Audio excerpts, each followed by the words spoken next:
Bismillahirrahmanirrahim. Assalamu alaikum, dear students. I am Abdul Ahad from CFB, Channel for the Biologist. Dear students, आज हम ना chapter number 1 start कर रहे हैं जो कि इंट्रोडक्शन टू कार्डियोलॉजी है। और इस चैप्टर का ये पहला लेक्चर है जिसके अंदर हम पढ़ रहे हैं anatomy of human heart. Dear students, lecture start करने से पहले कुछ बातों से मैं आपको आगाह करूं। ये जो चैनल है ना CFB, ये बेसिकली एक बंदे पे डिपेंड नहीं कर रहा, नहीं ये एक बंदे का है। ये बेसिकली यूनिवर्सिटी के जितने भी रिसर्चर्स है जो बायोलॉजी फील्ड से रिलेटेड है, चाहे वो मॉलिक्यूलर में कर रहे हो रिसर्च, चाहे वो बायोकेमिस्ट्री में कर रहे हो, चाहे वो एनाटॉमी में कर रहे हो, उनका एमफिल और PhD इस वक्त चल रही है। ये चैनल हमारे सीनियर्स ने बनाई है। जिस तरह CFC है, चैनल फॉर केमिस्ट्री है, और CFP है, चैनल फॉर द फिजिक्स है। तो इसी तरह चैनल फॉर द बायोलॉजी इन्होंने क्रिएट किया है और इसमें वही आउटलाइंस देते हैं जो हम यहाँ आके पढ़ाते हैं। आउटलाइंस हमारी तरफ से नहीं होती, ये CFB वाले बेसिकली हमें दे रहे होते हैं और जो भी चैप्टर वो हमें देते हैं हम लोगों ने उसका एक एक लेक्चर, एक एक टॉपिक पर जो है यहाँ पे बात करनी है और इसको अच्छी तरीके से एक्सप्लेन करना है। तो आए सबसे पहले एनाटॉमी ऑफ हार्ट। हम ना इस चैप्टर में कार्डियोलॉजी पे ही बात करेंगे। ये चैप्टर ऑलमोस्ट 5 या 6 वीडियोस में कवर हो जाएगा क्योंकि स्टाइल ऑफ CFB जो है वो ये है कि सबसे पहले आपको किसी भी सिस्टम का एनाटॉमी आप पढ़ाएंगे, उसके बाद हम फिजियोलॉजी पढ़ाएंगे और उसके बाद आपको पैथोलॉजी उसका हम पढ़ाएंगे और एंड में आप फार्माकोलॉजी पढ़ाएंगे। इसकी वजह यह है कि जब तक आपको एनाटॉमी नहीं हो पता, आपको उस स्ट्रक्चर का नहीं पता, तो आपका उनका फंक्शन कहां से आएगा। जब आप एनाटॉमी पढ़ेंगे ना तो आप बेसिकली उसका स्ट्रक्चर पढ़ रहे होते हैं और उस स्ट्रक्चर में क्या क्या मौजूद है वो पढ़ रहे होते हैं, और फिजियोलॉजी में आप वो पढ़ रहे होते हैं जो उसका फंक्शन है। फॉर एग्जांपल अगर ये 4 मार्कर्स है तो ये 4 अलग अलग रंग के हैं और हर एक का अलग फंक्शन है। ये ब्लैक कलर है, ये ब्लू है, ये रेड और ये ग्रीन है। अब अगर कहीं भी रेड कलर मिस होगा तो आप इस रेड वाले की जो है इसको आप पकड़ेंगे और इसको इस पर इलाज करेंगे कि रेड कहीं मसला चल रहा है। ये तब आपको आएगा जब आप इसका स्ट्रक्चर यानी पहले एनाटॉमी पढ़ेंगे। तो आए सबसे पहले हार्ट के अंदर इसका एनाटॉमी पढ़ेंगे और इसका ब्लड फ्लो, ह्यूमन हार्ट में किस तरह ब्लड फ्लो कर रहा होता है वो हम पढ़ेंगे। अगर आप देखें ना, हमारे हार्ट एक लेफ्ट साइड है और एक राइट साइड है, तो इसी तरह हमारा जो ह्यूमन हार्ट है वो 4 चेंबर्स पर मुश्तमिल है, 4 चेंबर्स पर मुश्तमिल है। सबसे पहले बनाते हैं कि ये सबसे पहले एक साइड हुआ और ये दूसरा साइड हुआ। एक को हम कहते हैं लेफ्ट वेंट्रिकल और इसको हम कहेंगे राइट वेंट्रिकल। याद रहे लेफ्ट वेंट्रिकल पे जो जिसका मस्कुलर वॉल है वो थिक है, ये देखिए वो थोड़ा थिक है बनिस्बत राइट वेंट्रिकल, यानी लेफ्ट वेंट्रिकल का जो वॉल है वो थोड़ा सा थिक है बनिस्बत राइट वेंट्रिकल। इस पे हम बात करेंगे कि ये क्यों है। एक हुआ लेफ्ट वेंट्रिकल और दूसरा राइट वेंट्रिकल। अब लेफ्ट वेंट्रिकल के अंदर एक वॉल मौजूद होता है, वो वॉल हम इस तरह से शो करेंगे जो कि ऊपर की तरह खुल रहा है और वो वॉल ओपन हो रहा है एक बड़ी नाली में जिसको हम कहते हैं एओर्टा। ये खून की सबसे बड़ी नाली।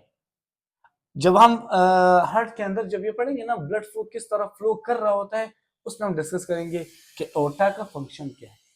फिलहाल हम एनाटॉमी पढ़ रहे हैं, तो left ventricle and right ventricle. हम जब आगे जाएंगे ना तो ये जो राइट वेंट्रिकल ये थोड़ा सा थिकनेस शो करेगा इस तरह। अब यहां पे 4 वेन्स खुल रहे हैं, ये इस तरह हम शो कर सकते हैं। अब यहां पे 4 वेन मौजूद है, 1 2 3 4, कुछ यूं, यानी 4 वेन मौजूद है अब वेन और आर्टरी में क्या फर्क है, इसको भी डिस्कस कर लेते हैं। वो ब्लड वेसल जो खून को दिल की तरफ ला रहा है ना, दो मसले, क्योंकि सर्कुलेशन हम पढ़ रहे हैं अभी, हार्ट से खून ले जाना और हार्ट को खून ले आना, ये बेसिकली ब्लड वेसल्स का काम है। अब ब्लड वेसल्स के अंदर दो किस्में हैं, वैसे तो किस्में तीन चार है, जिस तरह वेन हुआ, आर्टरी हुआ, ब्लड कैपिलरीज हुआ, तो हम इसके फंक्शन पे जो है बेस पर थोड़ा सा डिफरेंशिएट कर लेते हैं। वो खून की नाली जो दिल को खून ला रहा है, दैट इज कॉल्ड वेन। और जब दिल को खून आता है ना, तो डीऑक्सीजनेटेड होता है, जिसके अंदर ऑक्सीजन की मिकदार कम होती है। और वो खून की नाली जो दिल से खून उठा के बॉडी को दे रहा होता है, वो आर्टरी कहलाता है। और याद रहे, आर्टरी में हमेशा ऑक्सीजनेटेड ब्लड होता है। लेकिन यहां पे कुछ केस इस तरह है कि वेन में ऑक्सीजनेटेड ब्लड होता है और आर्टरी में डीऑक्सीजनेटेड ब्लड होता है। वो हम यहाँ पे डिस्कस करेंगे कि वो कौन सा वेन है और वो कौन सा आर्टरी है, और उसमें डीऑक्सीजनेटेड ब्लड और ऑक्सीजनेटेड ब्लड क्यों है। तो यहाँ पे चार वेन्स है। तो यहाँ पे अगर हम डिस्कस करें, यहाँ पे एक और वॉल मौजूद है इस तरह, यानी ये अंदर की तरह खुला हुआ है, ये इनसाइड इस तरह खुला है।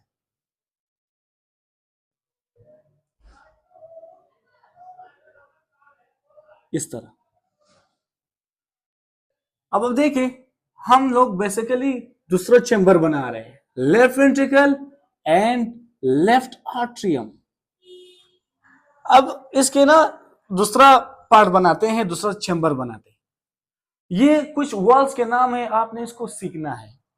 वो वॉल जो लेफ्ट आर्ट्रियम और लेफ्ट वेंट्रिकल के दरमियान है, इसको कहते हैं ना बाइकस्पिड वॉल। इसके अंदर टू कस्प मौजूद है, टू कस्प मौजूद, इसकी वजह इस वजह इसको कहते हैं बाइकस्पिड वॉल। तो बाइकस्पिड वॉल कौन सा है, जो आर्ट्रियम और वेंट्रिकल के दरमियान मौजूद है। और इसको ये भी कहते हैं ना एओर्टिक वॉल भी कहते हैं, और इसको मिट्रल वॉल भी कहते हैं। तो और वो वॉल जो एओर्टा और वेंट्रिकल के दरमियान मौजूद है, उस वॉल को हम कहेंगे semilunar wall, semi lunar wall. ये बेसिकली मौजूद है एओर्टा के दरमियान और लेफ्ट वेंट्रिकल के दरमियान। अब हम आते हैं राइट साइड की तरफ। सेम एक वॉल ऊपर की तरह ओपन हो रहा है इस तरह, जो कि डिवाइड हो रहा है आगे जाके टू लंग्स में। यानी हम लोग इसको कुछ यूज शो करवाएंगे। ये देखो, ये बेसिकली टू लंग्स, एक राइट लंग्स के और एक लेफ्ट लंग्स में। अगर हम इस तरह यहाँ पे लंग्स बना ले, तो हम इस तरह शो करवा सकते हैं। ये यहां पे आया और ये यहां पे, और इसी तरह सेम एक अंदर की तरफ वॉल मौजूद है, एक जिसको हम कहते हैं, और ये आगे जाकर के एक चैम्बर बना रहा होता है।